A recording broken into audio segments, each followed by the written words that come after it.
a movie. Twat.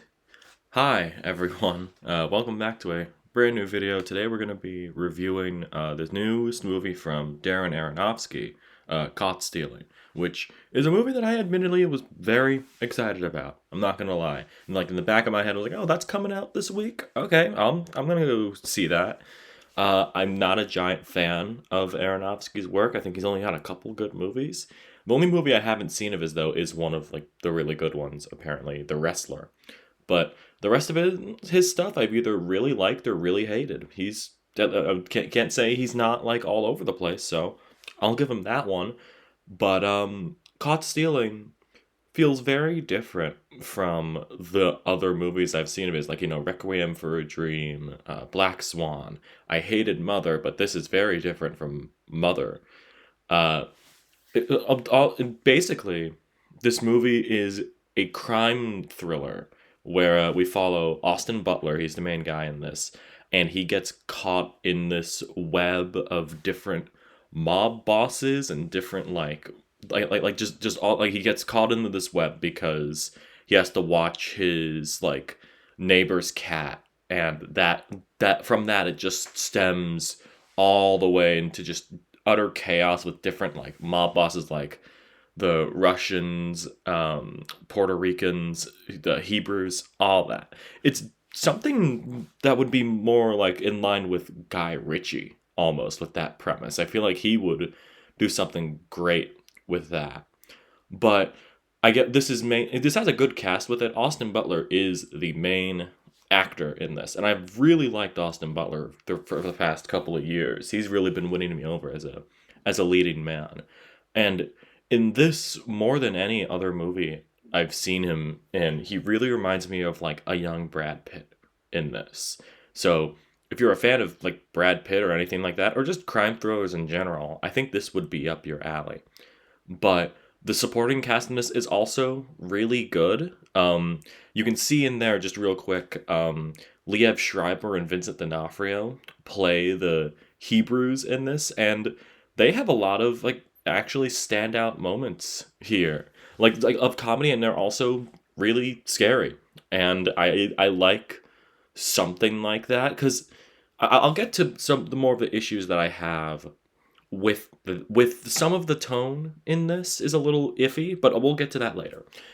Actually, I also really liked Bad Bunny in this. He has kind of a small role in this, and I liked him as this mob boss. I don't know if he's gonna be acting more often now. I know he was in Happy Gilmore too. I didn't watch that, but I liked him in this and Bullet Train. Yeah, he was in Bullet Train. So I kind of want to see him act a little bit more. He's got a good screen presence, and like Bad Bunny in this, honestly, this movie does have a lot of charm with it. I think even with Aronofsky, because this is a bleak movie that is not shown in the trailer. It kind of has this tone, but this is a very bleak movie in the way that a Darren Aronofsky movie can be, and I did not really vibe with that, and that's a lot of the beginning of the movie.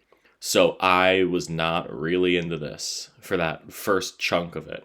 But once this gets going, once the action sort of starts, I do really think that this was a fun time. The one movie that I did keep thinking of throughout was actually After Hours, where it's just this guy is just on a bad trip and things keep happening to him. Funny enough, Griffin Dunn is actually in this playing a guy named Paul. So maybe it's intentional. I don't know. But I was really reminded of that in this, where it just Austin Butler is just getting the shit kicked out of him in this. And he is like just really on this bad trip, and he has to get out of this like predicament basically. And I really liked I really liked the general story of it. Like with his character, what happened to him and all this. But I think where the problems do come in is some of the writing, where granted, this is a new field that Aronofsky is operating in terms of genre. I hate to use the word pretentious, But I really think some of his movies are very pretentious, especially his last couple of movies, Mother and The Whale. Very different movies when compared to Caught Stealing. And I don't know the whole story behind this movie. I know it's based on a book, and the author of the book wrote the script for this. I'm not entirely sure what called out to Aronofsky to direct this, but this is the only movie that I could say of his that is fun. And like probably the most audience friendly movie, because like you could watch this like for a party or something. Like if I'm going to a party and I want to put on a movie or something, I'm not going to turn on like Requiem for a Dream. As much as I like that movie, can't really put that on for a party. But I feel like this could be that. In some ways, it kind of felt like Baby Driver without the music element. It did kind of have that tone with it. But also, speaking of the music, actually, probably the highlight of the movie that isn't Austin Butler. I do really think he's, like, in terms of the performances, he is, like, really selling himself as, like a future leading man for this, and I really like that a lot.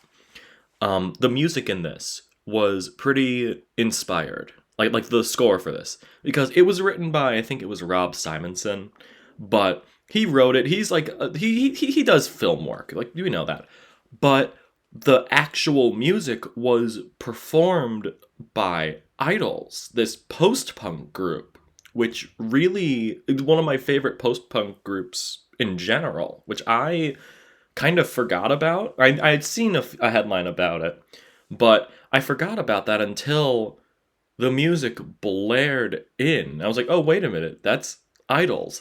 They're doing the score for this.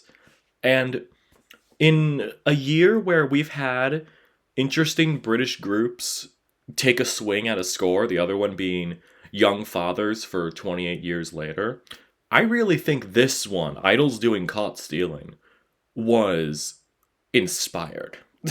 I don't know who made that decision, but this is like set in 90s New York. Matt Smith's character is a British punk, basically. So coupling that honestly really fun performance with the Idols score really hit. They also have a couple original songs in there as well that really made the the grittiness and griminess of this movie really pop, and I really liked that.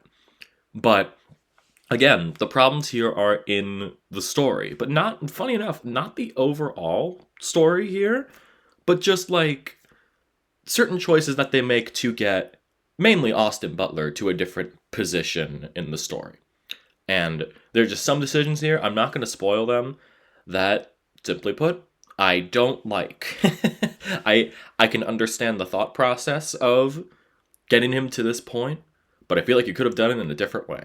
And it is like my least favorite cliche in a movie. Again, I'm not going to spoil it. It didn't click with me. If it was better laid out, if it was written better, basically, I think I would have been able to be fine with it, but I did not really think that with this movie.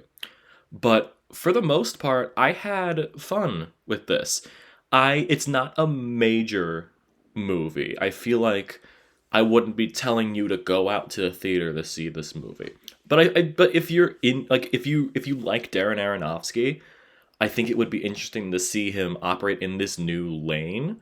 But like, again, it's so interesting. I'm not sure why he chose to do this, and it's really fascinating to me.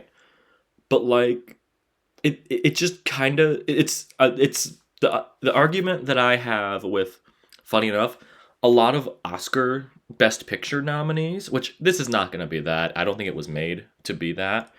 But for the most part, this is a well-oiled machine of a movie. It gets the job done. There's a lot of good things in there.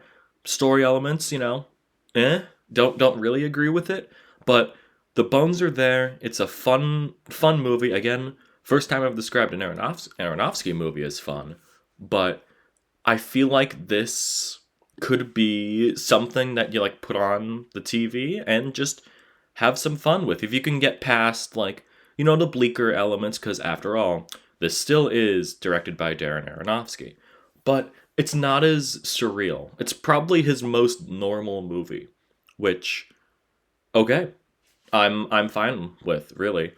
But Caught Stealing, I think I'm gonna settle on a B with this. It's not really, again, it's not really anything major. It's not exactly doing anything new, but it's something that I had a good time with. And sometimes you need that at the movies. And honestly, later down the line, I really feel like this is going to be one of the movies that's going to cement Austin Butler as like a really good leading man. Like, I don't know if he's ever going to hit the levels of Brad Pitt. I would love for that to happen. But this is a good path for him. I'm really excited to see where he goes. So I feel like this is like the Austin Butler show, basically. So who knows? Maybe this will win you over on him. Yeah. So that's my review of Caught Stealing, and that is going to be the end of the video.